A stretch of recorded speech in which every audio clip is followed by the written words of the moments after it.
Have you ever thought about where you might be in the next 5, 15, 25 years? I mean, really thought about it.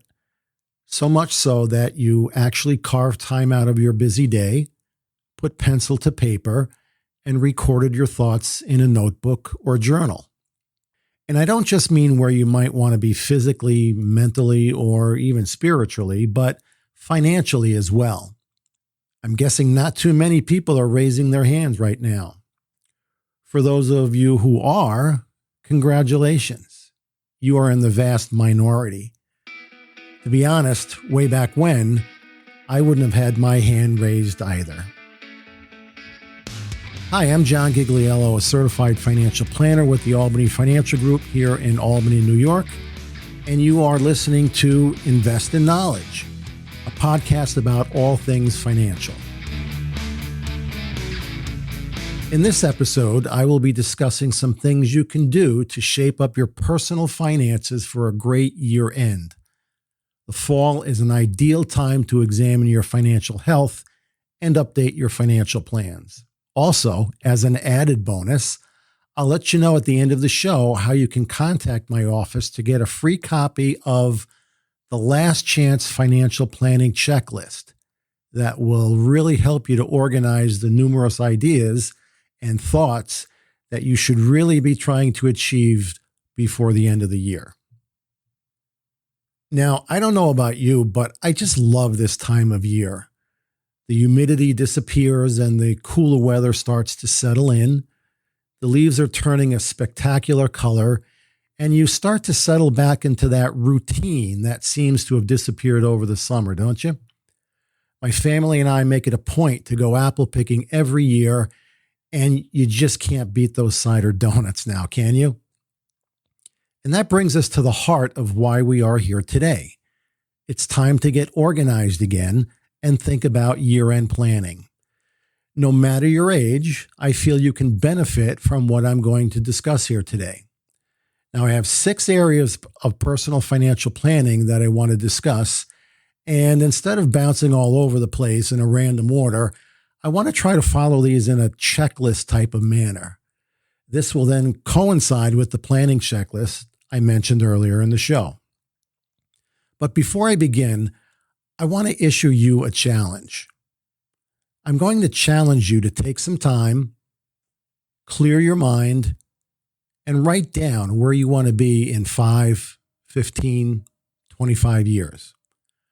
I want you to create a blueprint, so to speak, of what you want your financial future to look like.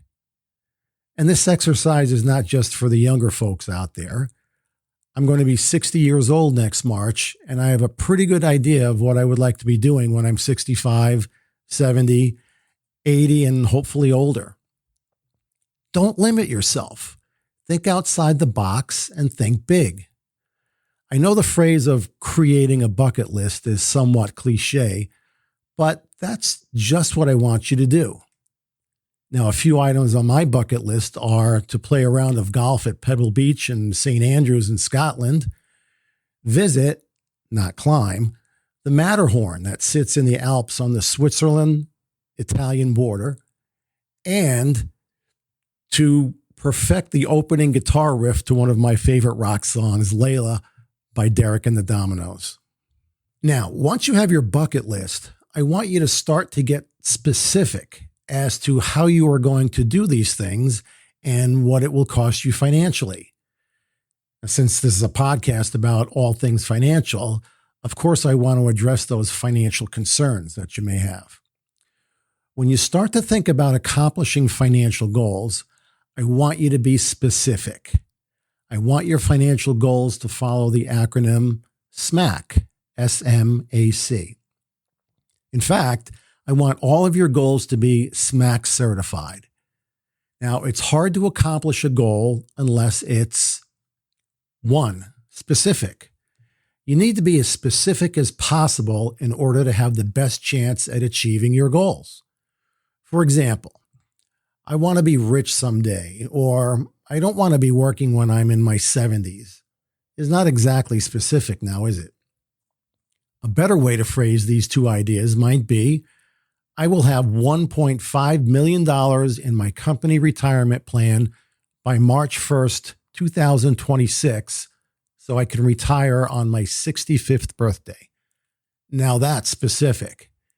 And notice I said that I will have $1.5 million instead of I want to have $1.5 million. A subtle but huge difference in mindset. You are planting a seed in your subconscious mind that you will achieve this goal. 2, it has to be measurable. Now, this goes hand in hand with specificity. Take the phrase, I want to retire in my 60s so I can enjoy life before illness sets in.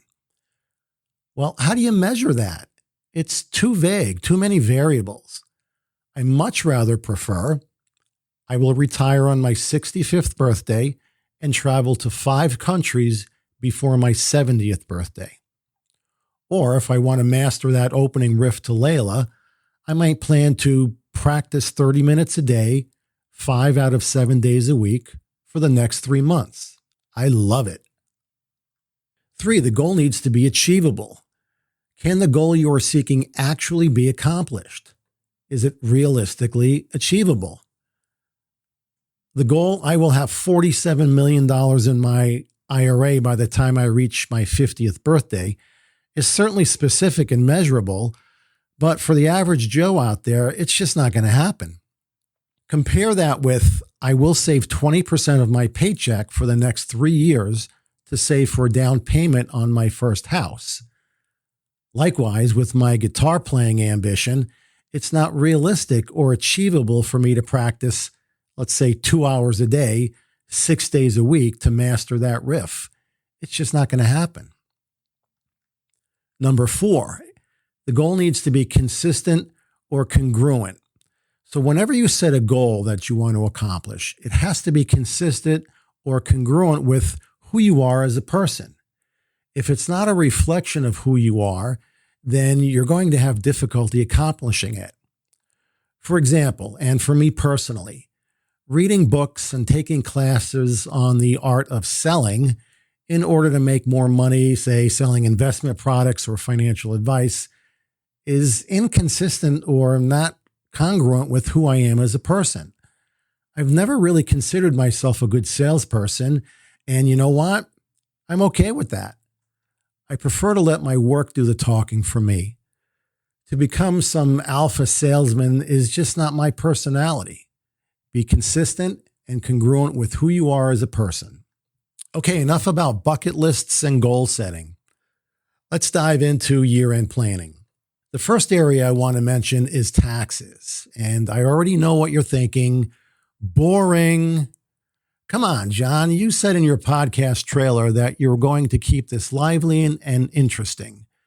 Well, sorry to lead off with this subject, folks, but there's just no way to make the Internal Revenue Code exciting. But if you listen closely, you can walk away with a few good nuggets of information here. First of all, try projecting your income for 2021 this year and 2022. Did you receive a large refund in 2020 last year or have a large balance due? Ask yourself why. If you're not happy that you received a $3,000 refund or higher in 2020, well, you shouldn't be.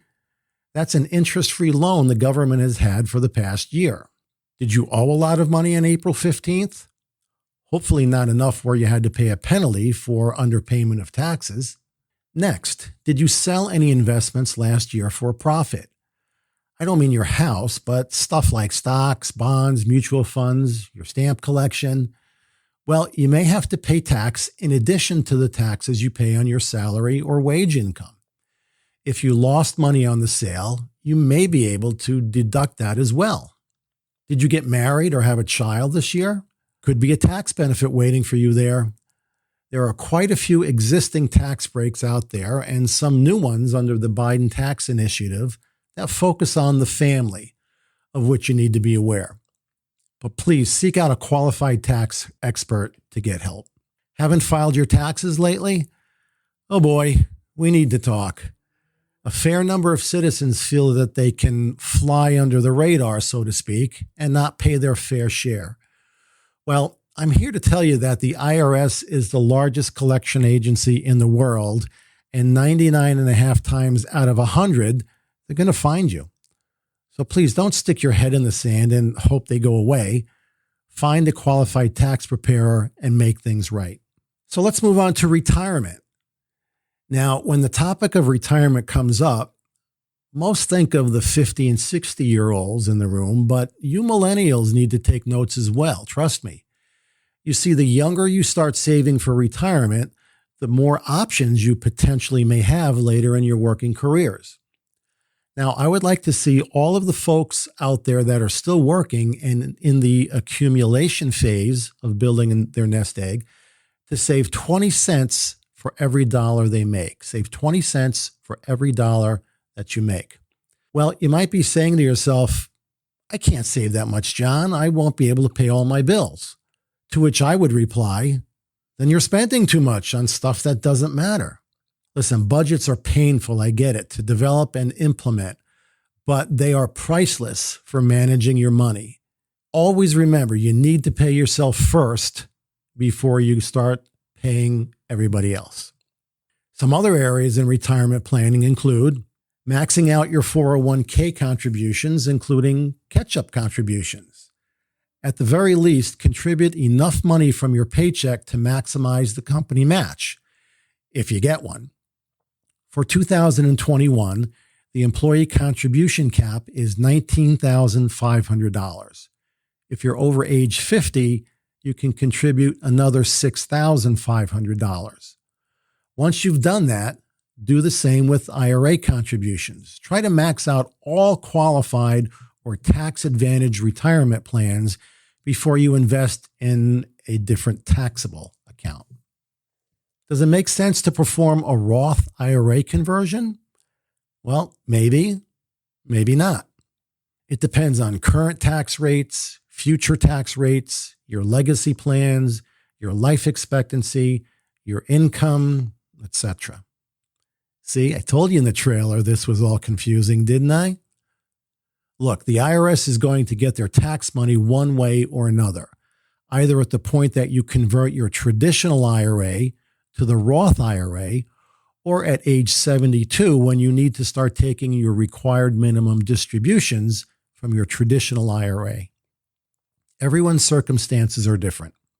Consider the different Social Security claiming strategies that are out there as well. Wow, I could record a whole new podcast on this subject, and I probably will.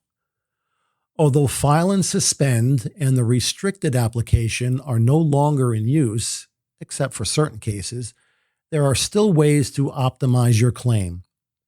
And no, I don't believe Social Security will go bankrupt anytime soon, but measures do need to be taken by the politicians in Washington at some point. Lastly, are you self-employed or thinking of starting your own business? Well, there are several tax-advantaged retirement plans for those entrepreneurs out there, but there are also minefields too, so make sure you seek out competent advice. Next area I would like to talk about are your investments. Now, this is always the sexy part of financial planning, if you will, that many people love to discuss and speculate on.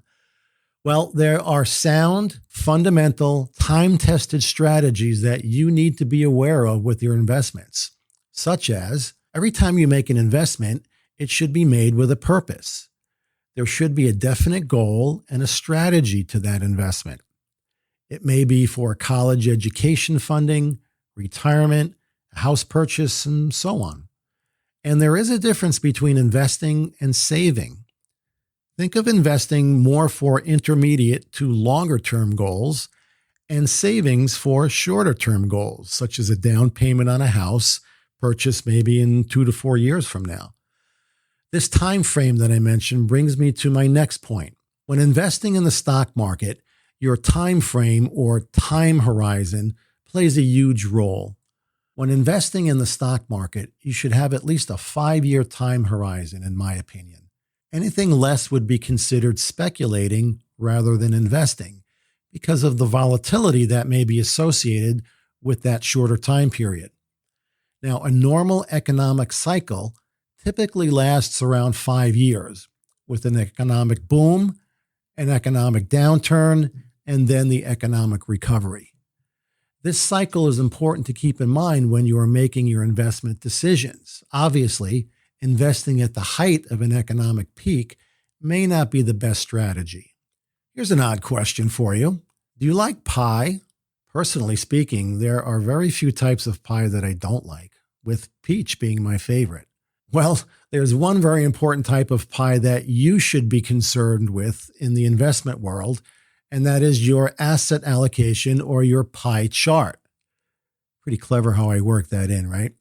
Now, you may have seen the colorful little pie chart on your investment statements, and it reflects how much you have invested in stocks or equities, how much you have invested in bonds or fixed income, and how much you have invested in other categories of assets. This concept of asset allocation goes hand in hand with diversification, another important concept in investing. I'm sure you've heard of the old adage about not putting all of your eggs in one basket, because if you do and the basket falls, all of your eggs, well, you kind of get the idea.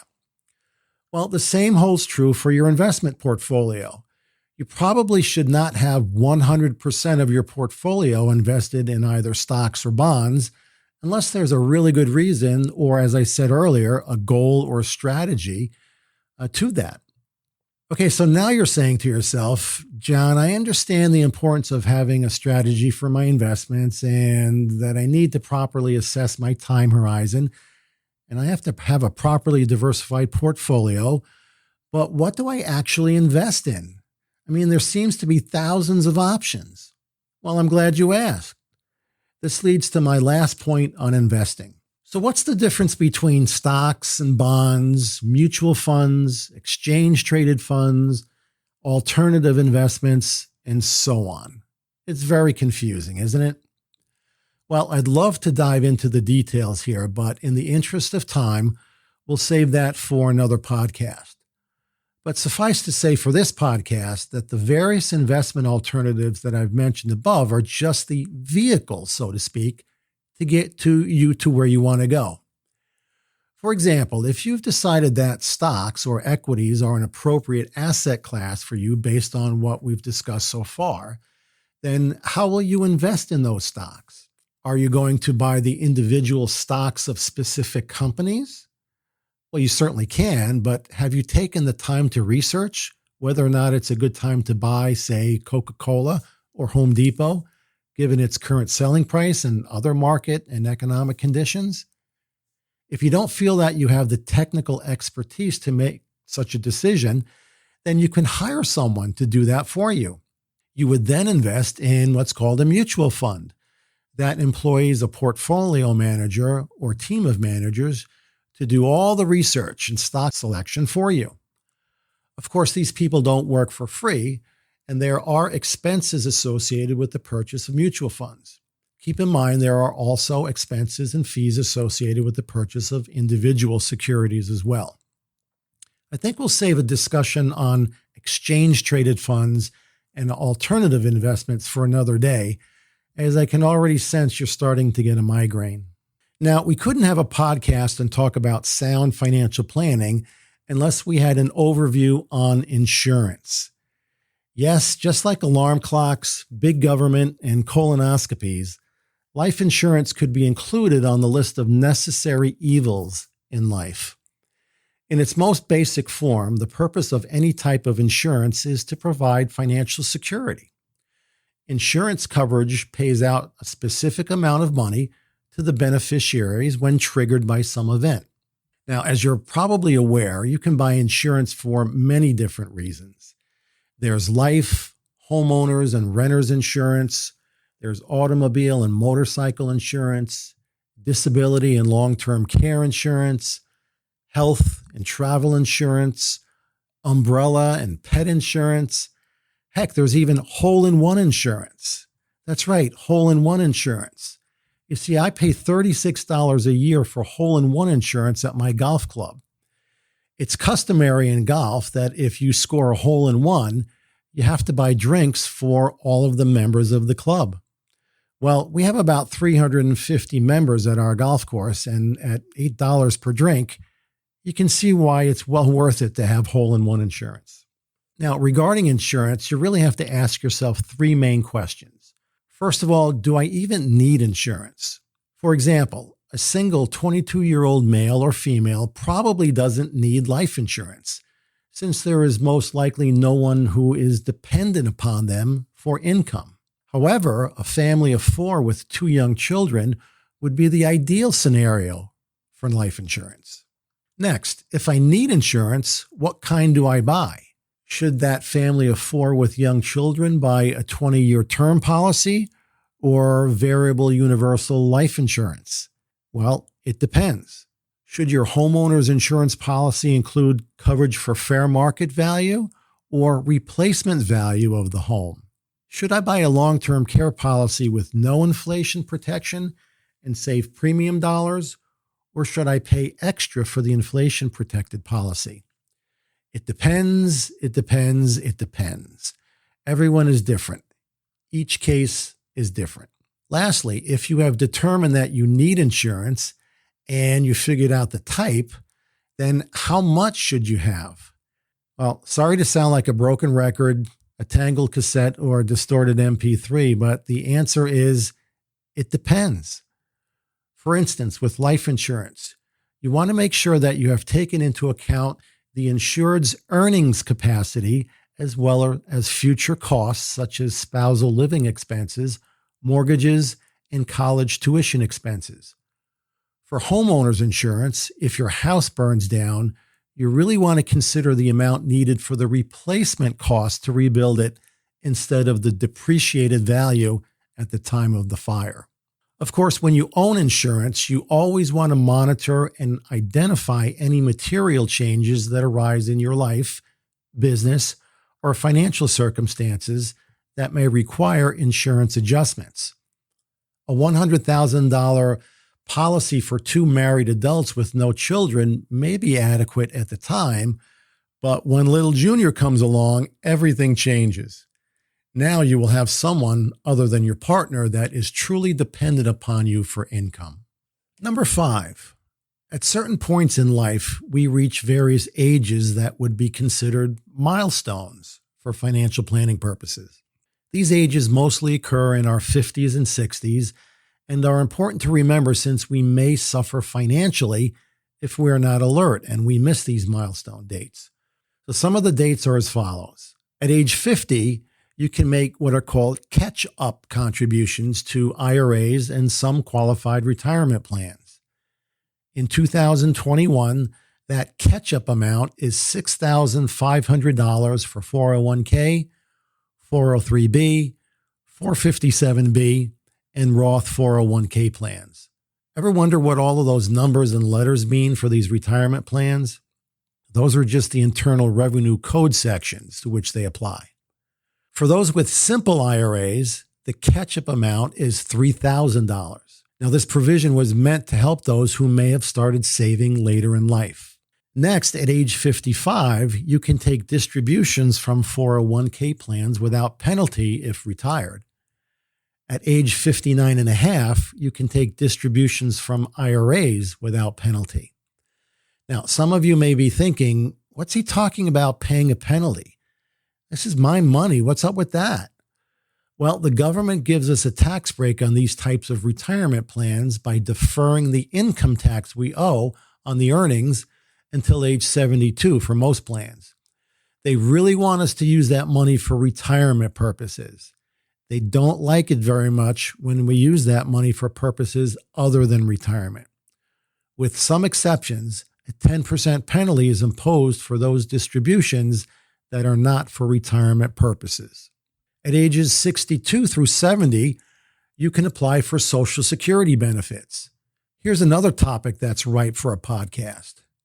Now, signed into law in 1935 by President Franklin Roosevelt, he stated, "We can never insure 100% of the population against 100% of the hazards and vicissitudes of life, but we have tried to frame a law which will give some measure of protection to the average citizen and to his family against the loss of a job and against poverty-ridden old age. Now remember, this was written during the Great Depression. The Federal Insurance Contribution Act, or FICA for short, allows you to earn credits for Social Security benefits as you pay taxes during your working years. I'm reminded of a funny line in a movie where a young adult is looking at the withholding section of their pay stub and quips, "I keep giving my money to this guy FICA. I don't even know who he is." Well, anyway, earning Social Security credits may not mean much now to the younger folks listening, but it certainly will as you approach your retirement years. Now, once you reach the jolly age of 65, a huge milestone kicks in. You can now apply for Medicare. Medicare was established in 1965 and was intended to ensure a basic level of health for older people.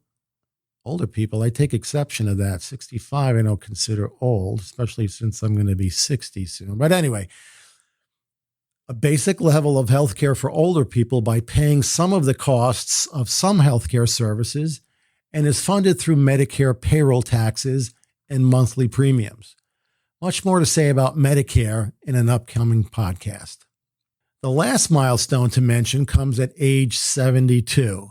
For all those folks out there who have contributed to tax-deferred retirement accounts, such as 401ks, 403bs, and traditional IRAs, you know that you have not been taxed on those earnings.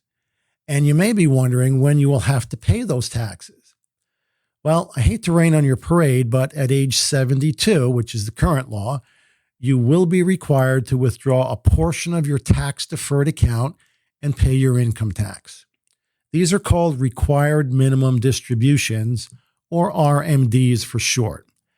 And there's danger ahead if you neglect to take your RMD in the form of a 50% penalty. Yes, that's right. You heard correctly. A 50% penalty on the amount you should have taken for your RMD.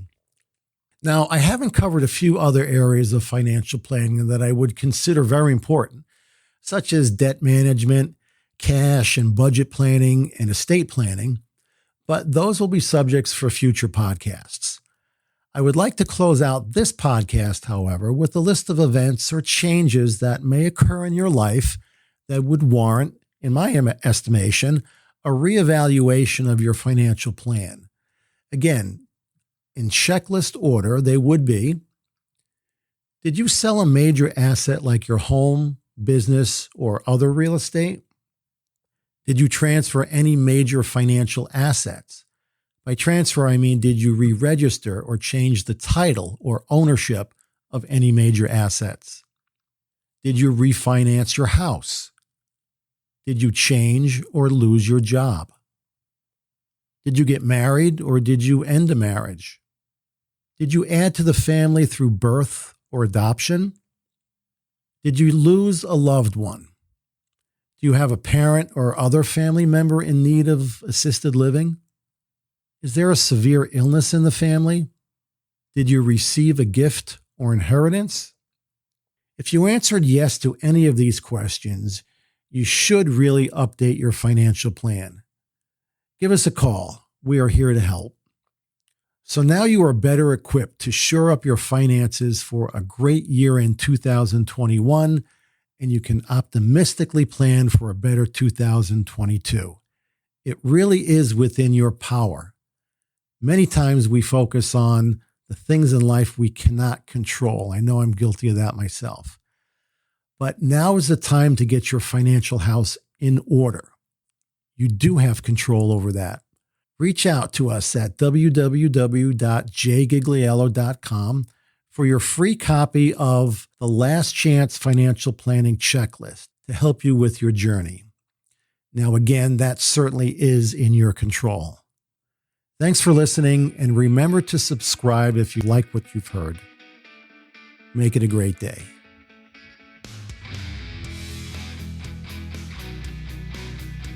John Gigliello is a registered representative with, and securities are offered through LPL Financial, member FINRA, SIPC.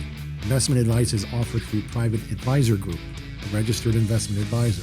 Private Advisor Group and Albany Financial Group are separate entities from LPL Financial. The Last Chance Financial Planning Checklist was compiled by Horse's Mouth, LLC, 2021. Reference to the economic cycle is according to www.economicshelp.org. The opinions voiced in this material are for general information only and are not intended to provide specific advice or recommendations for any individual. All performance referenced is historical and is no guarantee of future results. All indices are unmanaged and may not be invested into directly. The economic forecasts set forth in this material may not develop as predicted, and there can be no guarantee that strategies promoted will be successful. This is a hypothetical example and is not representative of any specific situation. Your results will vary. Hypothetical rates of return used do not reflect the deduction of fees and charges inherent to investing. Individual tax and legal matters should be discussed with your tax or legal professional. This material contains only general descriptions and is not a solicitation to sell any insurance product or security, nor is it intended as any financial or tax advice. They may not take into account your personal characteristics such as budget, assets, risk tolerance, family situation, or activities which may affect the type of insurance that would be right for you. In addition, state insurance laws and insurance underwriting rules may affect available coverage and its costs. Guarantees are based on the claims paying ability of the issuing company. You may also visit your state's insurance department for more information. Riders are additional guarantee options that are available to an annuity or life insurance contract holder. While some riders are part of an existing contract, many others may carry additional fees, charges, and restrictions, and the policyholder should review their contract carefully before purchasing. Withdrawals from a traditional IRA prior to age 59 and a half may result in a 10% IRS penalty tax in addition to current income tax.